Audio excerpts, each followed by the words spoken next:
Sudarmata. Romo Hadipati Haryos Bandar. Tanmoko nalika sumana Romo Hadipati Haryos Bandar ki dadi aglaku praja Jepait. Sabra prastawa kae sapa sing bisa mingkas karya ora liya Romo Hadipati Haryos Bandar. Nanging sakwise aku mangerteni krungu yen Romo Hadipati Haryos Bandar saiki mati dikrena Roma tunjuk sing Jepait. Aku ki anak dilerake lanang sepisan kudu bisa pinter lewas kang kapindho bisa mikul dhuwur mendem jelas kaya wong tuwa nek ana wong tuwa dikrena dilindia apa anak cukup run sepeda wae Kang Mas Adipati Bandar Subali. yo Yen mboten kula saged duduk ing paduka. Cedhanipun Kang Mas Adipati Bandar Subali Balela. Mentang pranatan ing Majapahit namung kepengin sepisan mudi tuwuh dhateng sengganipun ingkang Rama. Ingkang nalika semanten dipun patraki pidana kelawan Singon Prabu Bramatuja ing Kraton Majapahit. Nanging Kang Mas Adipati monggo kula aturi panjenengan menika menggalih kanthi wenehipun tirta kawicaksana. Hadipati Haryo Subandar nggih Sudarma Dalem menika pangasanipun wonten ing Kadipaten Granti kabawah perintah ing Kraton Majapahit. Cilike nek wani mentang agenge mboten sowan.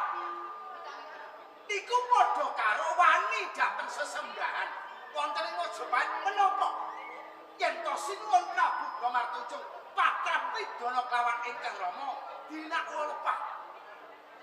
Sesel Kang Mas Adipati.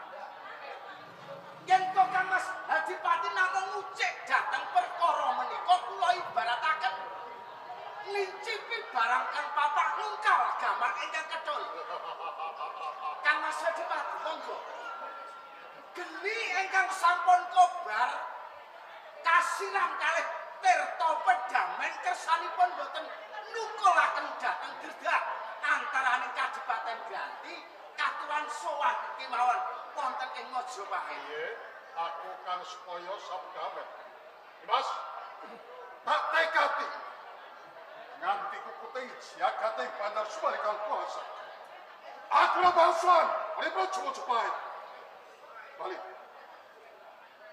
Kang Mas Adipati Bandar Subali tekaku ing Kadipaten Granti wiramung kaijenan ning dikanthi saperanganing prajurit saka Majapahit nek cetha Kang Mas Adipati Bandar Subali Balela Kadipaten Granti bak tak biyuki barang sayana.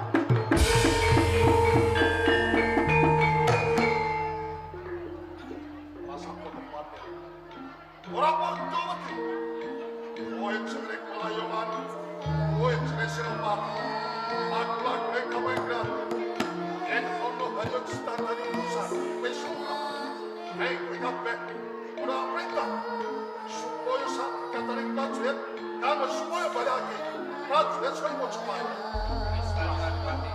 Menawi mekaten, kula nyuwun tambah pangestu.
Yen ora luput saka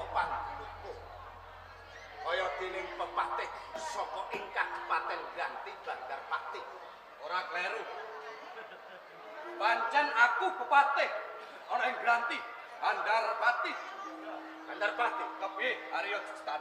Nalika aku munggah ing Pendopo Agung Kadipaten Ganti. Senewa Agung uga kowe melu nyekseni.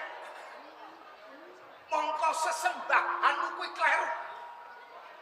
Wis wani marang pranatan ing Mojopahit. Nek kowe ngrumangsani pinangka dadi badal wakil. Kowe ngrumangsani pinangka dadi pepatih. Yo kene kowe ora gelem melu ngelingake. Arya Justan, pancen bener apa sing mok kandhake. Senajan to sesembahanku wis kleru, nanging Kanjeng Adipati mung kepengin dituwa perkara sedane wong tuane ya Sudarmane. Mula wiwit dina iki Kanjeng Adipati wis ora gelem tak elingke. Dhewe tetep uga pengen gawe geger ana ing Praja Majapahit. Nek ngono cetha. Kabeh iki mau wis disengaja. Kelawan Adipati ana ing Kadipaten Ganti Bandar Sundali. Yo, pancen bener. Apa kira milih marang kawula? Saka ing Mojopahit sing tak ganti munggah ana ing Kadipaten Ganti. Senajan to pengirip sekabeh prajurit saka Praja Majapahit, aku gangga prajurit saka Kabupaten Ganti.